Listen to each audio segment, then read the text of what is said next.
Ce matin, on va parler de la fête des expiations.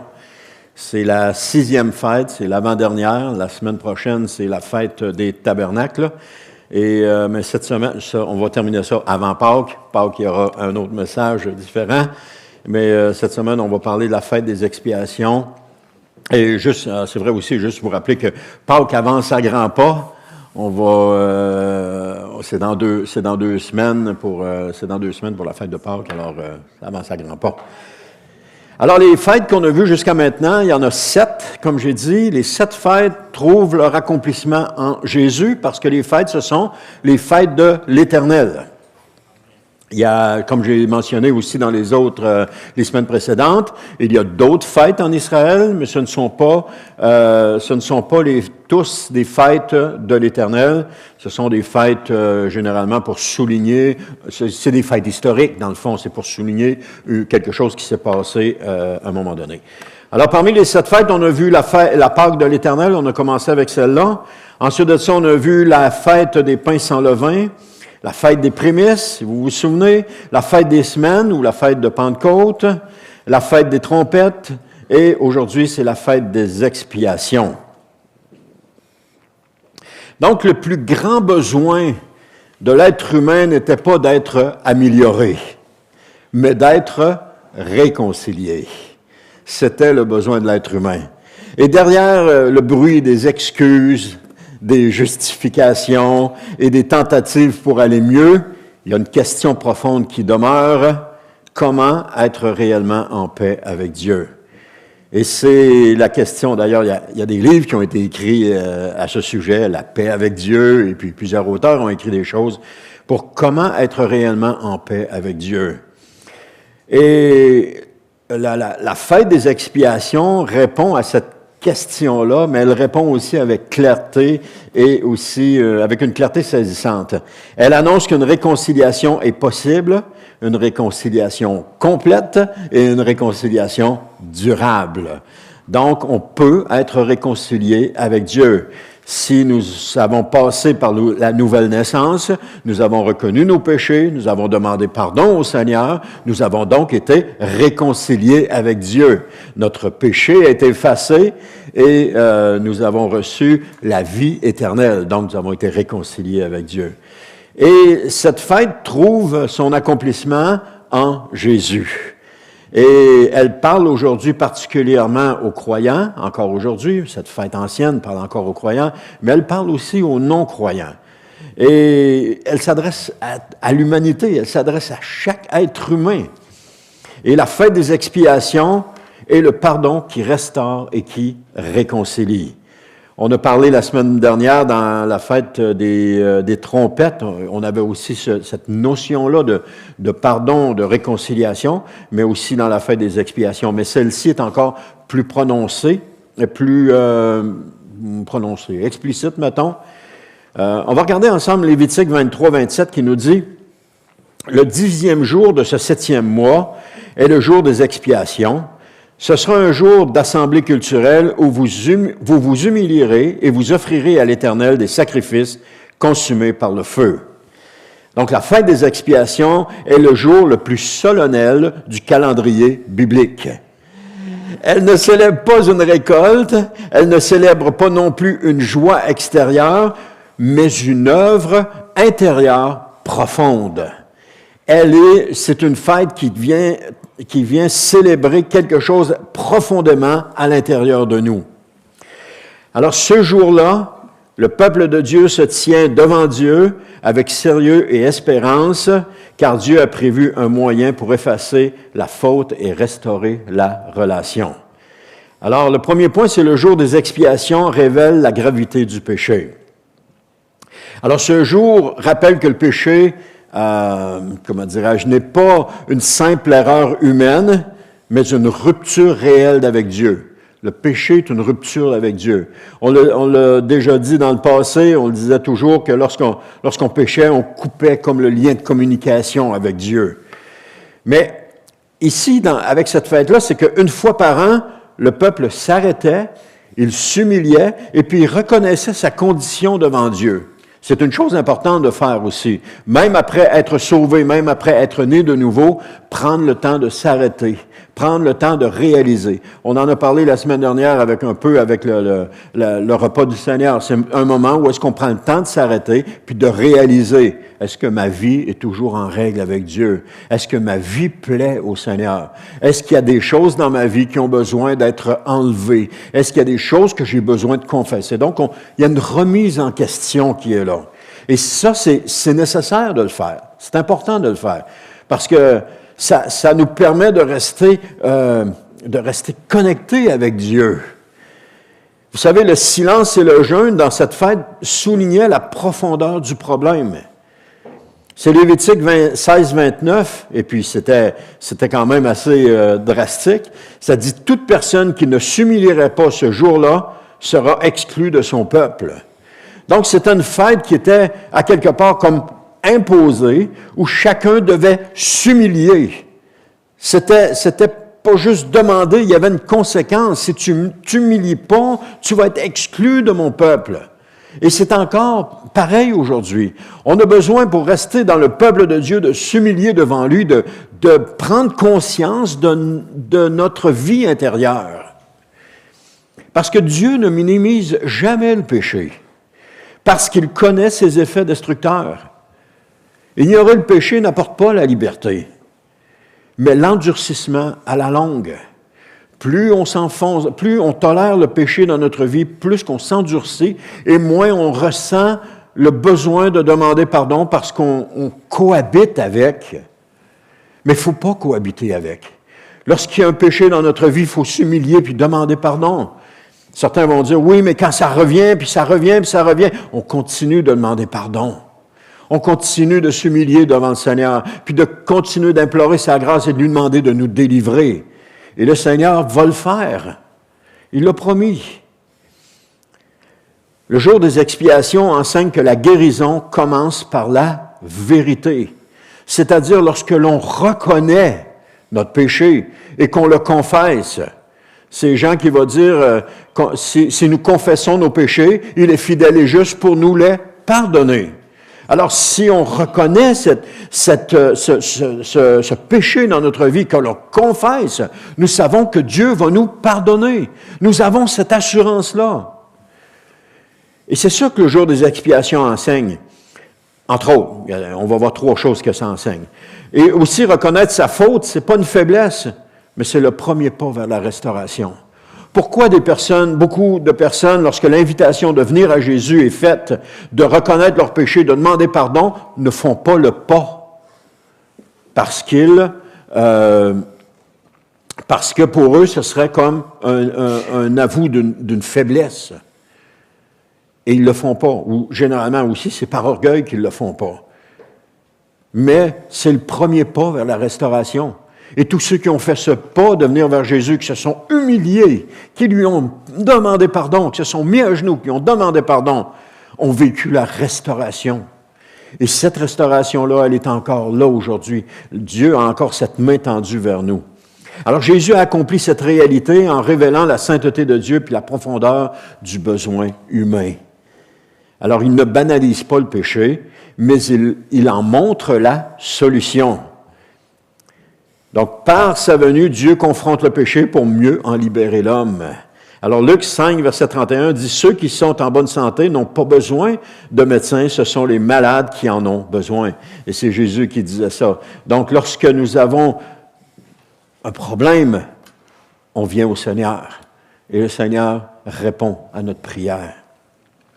Vous savez, si vous faites une blessure et que vous l'ignorez, vous n'en prenez pas soin, ben ça risque de s'infecter. Et si ça s'infecte, ben ça va mal aller.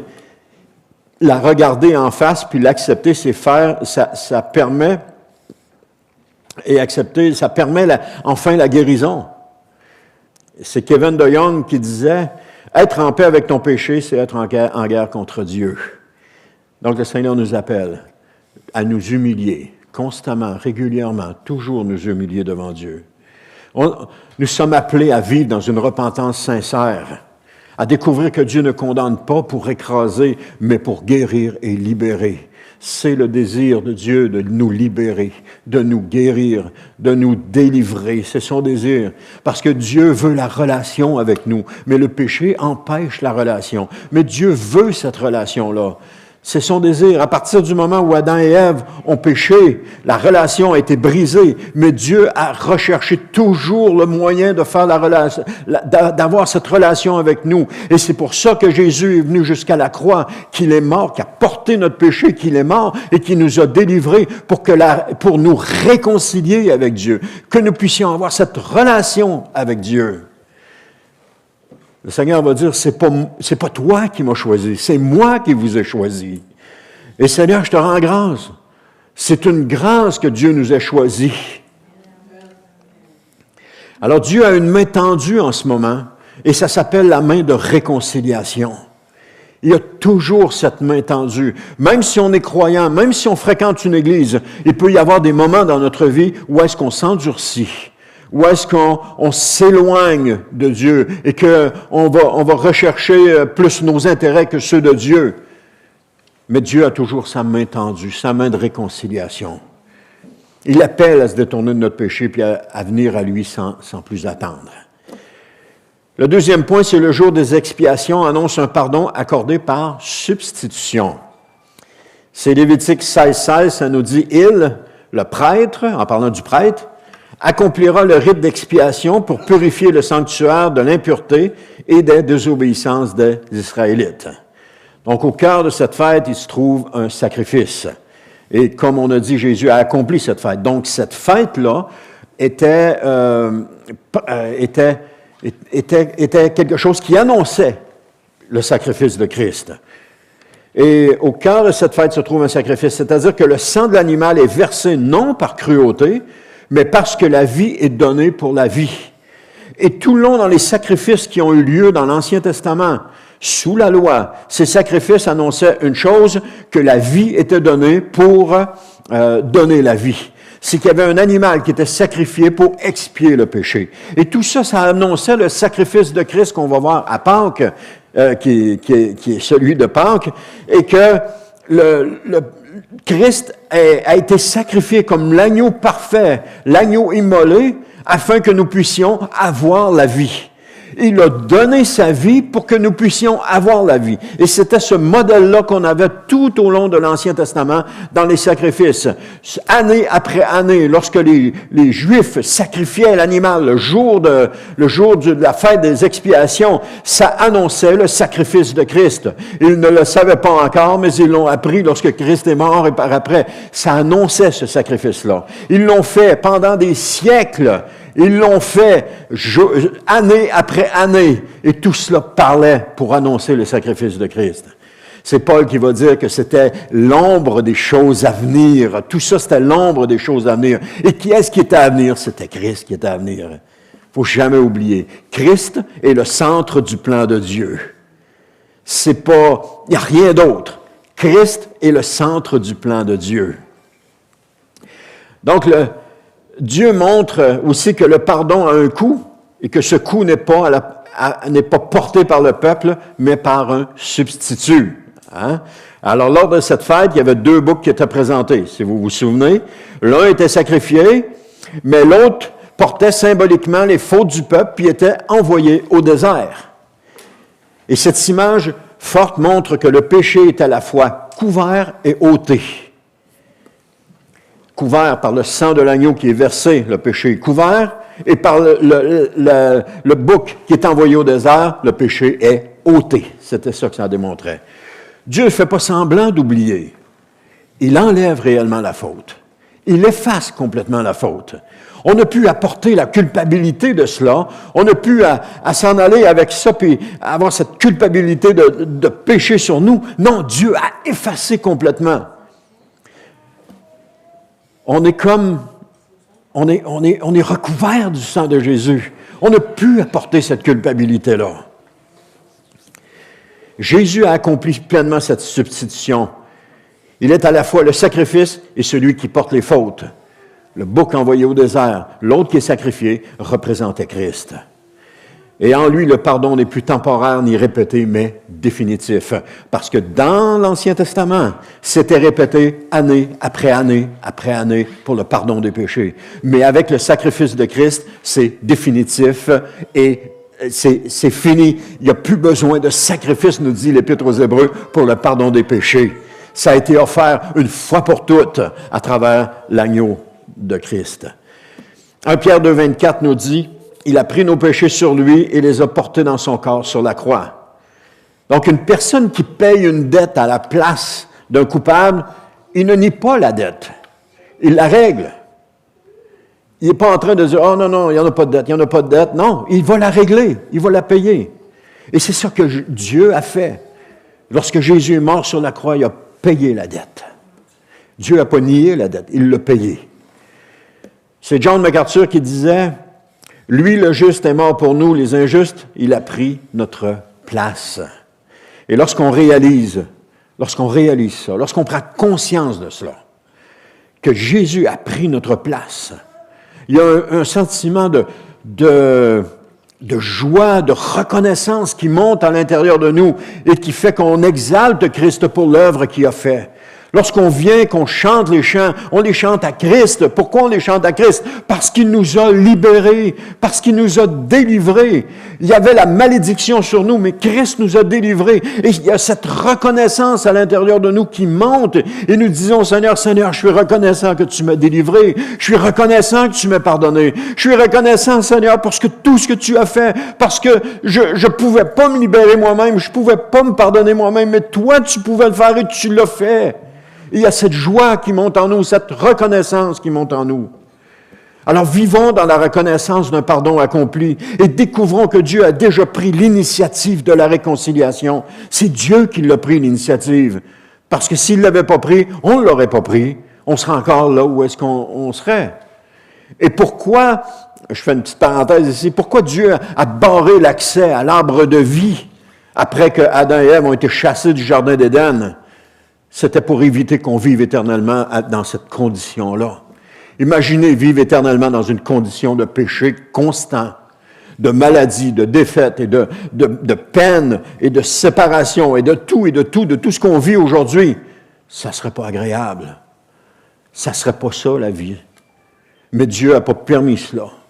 Mais il y a une vie éternelle qui nous attend. L'arbre de vie qui était dans le jardin d'Éden apparaît dans le royaume de Dieu. Et lorsque nous serons avec le Seigneur dans le royaume de Dieu, il va y avoir cet arbre de vie qui est là, cet arbre de la vie éternelle. Mais à ce moment, les peines vont être oubliées, les larmes vont être essuyées, les pleurs auront pu, la douleur, le péché ne sera plus présent. Il va y avoir que l'amour et la présence de Dieu continuelle. Amen. Le point 3, c'est le jour des expiations ouvre un accès établi à la présence de Dieu. Ce jour-là, le grand prêtre entrait dans le lieu très saint, donc il le faisait une fois par année, lors de la fête des expiations, et cela démontrait que l'accès à la présence de Dieu était possible, mais qu'il était en même temps limité. Sous la loi, c'était comme ça. Et Dieu montrait que la communion était son but ultime. C'est ce que Dieu voulait. Dans Lévitique, chapitre 16, verset 17, ça nous dit « Personne ne devra se trouver dans la tente de la rencontre depuis le moment où il, c'est-à-dire le grand prêtre, y entrera pour accomplir le rite d'expiation dans le sanctuaire jusqu'à ce qu'il en ressorte. Il accomplira ses rites d'expiation pour lui-même, pour sa famille et pour toute l'assemblée d'Israël. » Donc, il y avait la tente de la rencontre qui était là, et dans la tente de la rencontre, il y avait le lieu saint et il y avait aussi le lieu très saint. Donc, le souverain sacrificateur entrait dans le lieu très saint avec le sang de l'animal pour expier le péché du peuple. Mais Dieu dit ici que personne ne devait se tenir dans la tente, c'est-à-dire personne dans le lieu saint et personne dans la tente en général. Il y avait seulement le souverain sacrificateur qui était dans le lieu très saint à ce moment-là. Les autres devaient tous sortir de là. Et c'est ce que Zacharie faisait dans le temple à Jérusalem à ce moment-là, lorsqu'il y a eu la vision de l'ange. Zacharie s'était rendu à son tour de présenter le pardon pour les péchés. Mais ça, c'était accompagné d'une crainte pour les sacrificateurs. Parce que si le sacrificateur mourait, c'est que le péché n'avait pas été expié. Et c'était toujours la crainte, est-ce que Dieu va pardonner le péché? Est-ce que Dieu va expier le péché? Et là, il y avait toujours ce respect qui était là, mais il y avait cette précaution-là qui prenait à l'excès parce que personne ne voulait mourir là. Alors, je disais que c'est ça que Zacharie faisait lorsqu'il y a eu la vision de l'ange qui a annoncé la naissance de Jean-Baptiste. Et le peuple, lui, attendait dehors. Il attendait dehors en silence. Le prêtre, il va-tu ressortir de là? Et Zacharie a pris du temps avant de revenir. J'imagine à ce moment-là que, ça a dû se serrer à l'intérieur. Qu'est-ce qui se passe? Pourquoi est-ce qu'il ne sort pas? Parce que Zacharie a eu la vision de l'ange, il a eu cette conversation avec l'ange, et là, il sort pas. Il est encore là, il sort pas. Pourquoi il sort pas? Et ça nous dit, c'est dans Luc, ça nous dit que les gens s'étonnaient de le voir s'attarder dans le sanctuaire. En plus, lorsqu'il sort, il est incapable de parler. Je pense que c'était la première fois qu'une chose comme cela arrivait. Le grand prêtre qui entre là, et quand il ressort, il n'est pas capable de parler. Et il est resté muet jusqu'à la naissance de Jean-Baptiste par après. Donc, c'était la première fois qu'une chose comme ça arrivait. Donc, le grand prêtre pénétrant dans le lieu très saint pour offrir le sang et expier le péché est une image de Christ. Chaque année, je le répète, chaque année, les Juifs faisaient ce rituel. Chaque année, ils le faisaient. Et comme ils le faisaient, ils étaient en train d'annoncer Christ, le souverain sacrificateur qui allait offrir le pardon des péchés, une fois pour toutes. Et la Bible nous dit que Jésus est entré dans le lieu très saint avec son propre sang pour expier les péchés. C'est l'Épître aux Hébreux qui nous dit ça.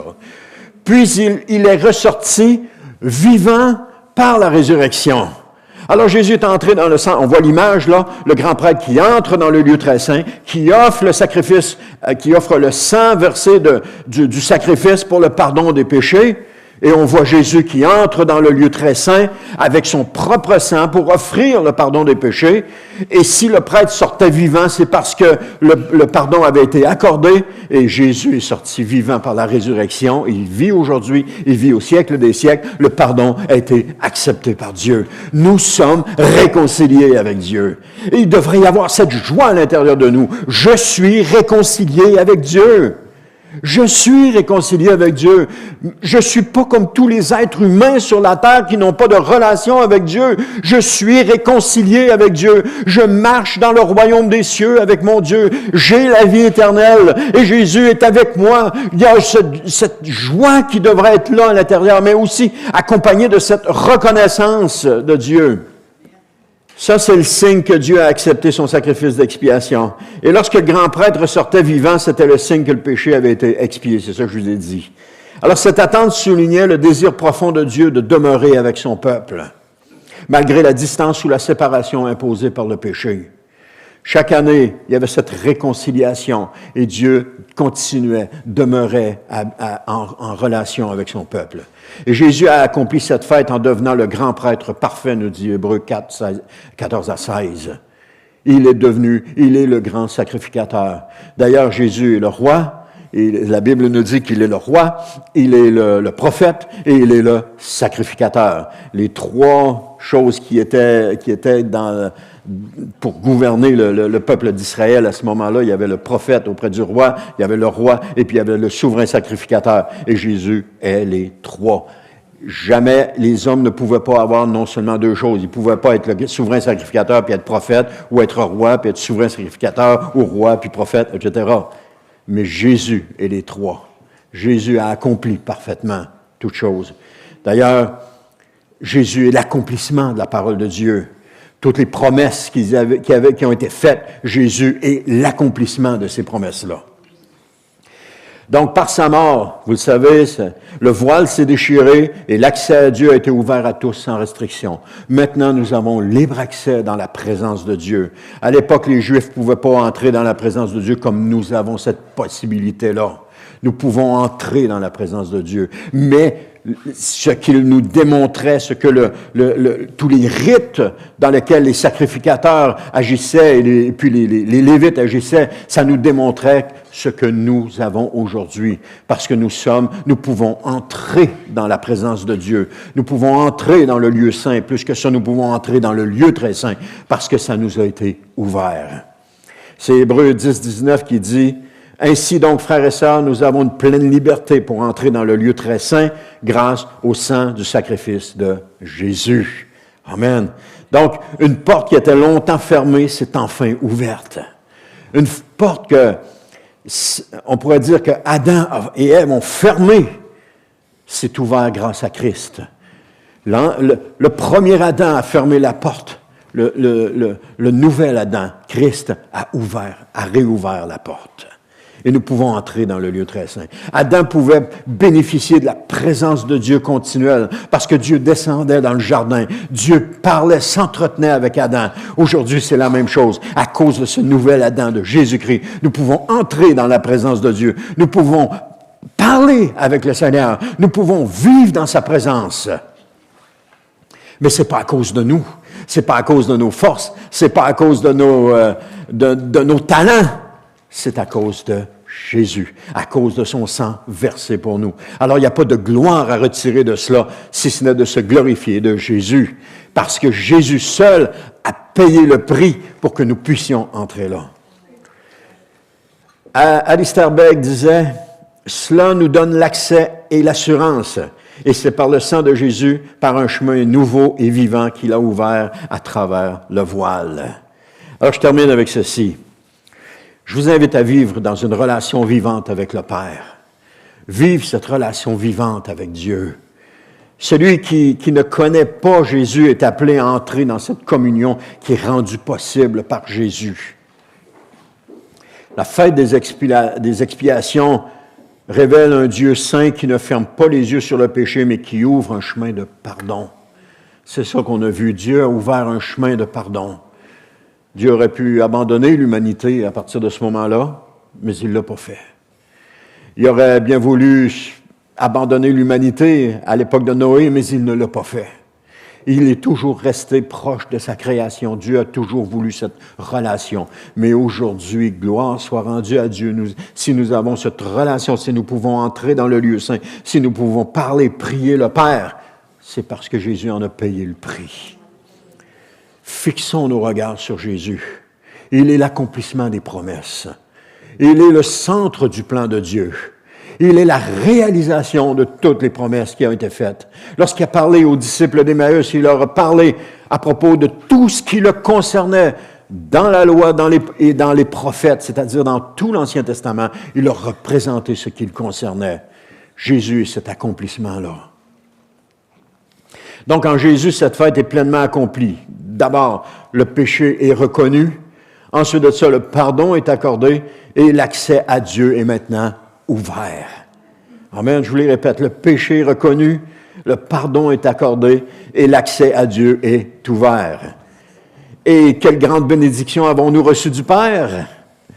Aujourd'hui encore, Dieu appelle chacun à s'approcher avec humilité et confiance parce que le prix a été payé. C'est un peu répéter les autres, mais dans d'autres phrases différentes.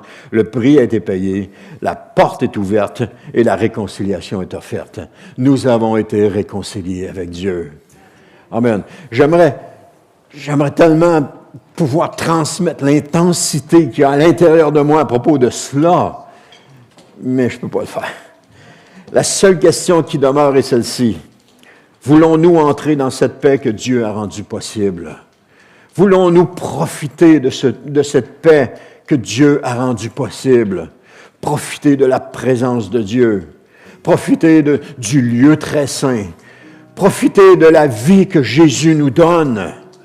Alors, la seule question qui demeure, est-ce que nous voulons entrer dans cette paix que Dieu a rendue possible? Ou encore, voulez-vous entrer dans cette paix que Dieu a rendue possible? Oui, c'est ça. Est-ce qu'on veut entrer ou encore voulons-nous entrer? C'est ça que je voulais dire. Alors, il est temps de venir à Jésus, ou de revenir à Jésus, d'abandonner ce qui nous tient loin de lui, et de revenir à lui. Et ça se fait dans l'humilité, dans le pardon. Ça se fait en reconnaissant Eh bien, il est encore temps de venir à Jésus. Parce qu'il a porté nos péchés sur le bois, la Bible nous dit. Il a expié notre péché. Alors venons à lui sans attendre. Venons à lui alors qu'il est encore temps. Retardons pas les choses à demain. Attendons pas à plus tard. Revenons à lui maintenant. Et ça, c'est à chacun de nous de prendre la décision. J'ai toujours cette image-là d'un prisonnier qui a demandé une Bible ou un Nouveau Testament, je ne sais pas trop, et puis qui a découvert l'amour et le pardon de Dieu. Et le soir, dans sa cellule, alors que les lumières sont fermées, il a commencé à prier le Seigneur, lui demander pardon pour ses péchés. Et vous savez quoi? Il a été complètement pardonné. Il a complètement été pardonné. Dieu peut le faire encore aujourd'hui. On n'a pas besoin d'être un prisonnier dans une prison.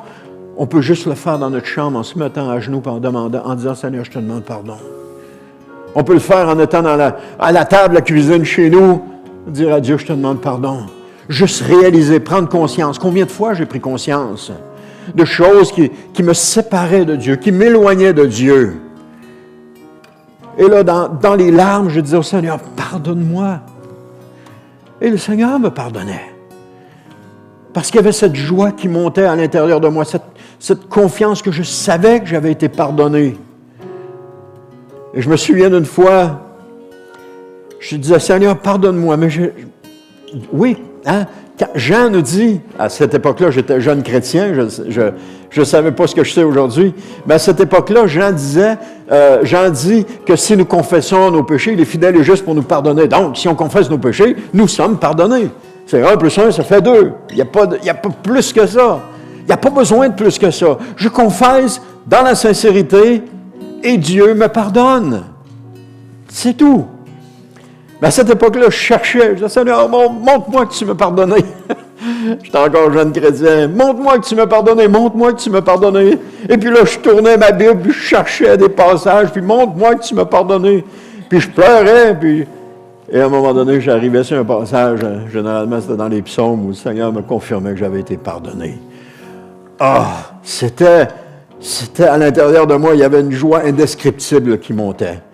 Mais aujourd'hui, en vieillissant et en grandissant dans le Seigneur, j'ai plus besoin de cette confirmation-là, parce que je sais que Dieu me pardonne. Sa parole me dit que si je confesse mes péchés, je suis pardonné. J'ai plus besoin d'aller chercher une confirmation. Oh, Seigneur, donne-moi une confirmation. Il me l'a donné, et c'est par la foi que je le reçois. Je suis pardonné.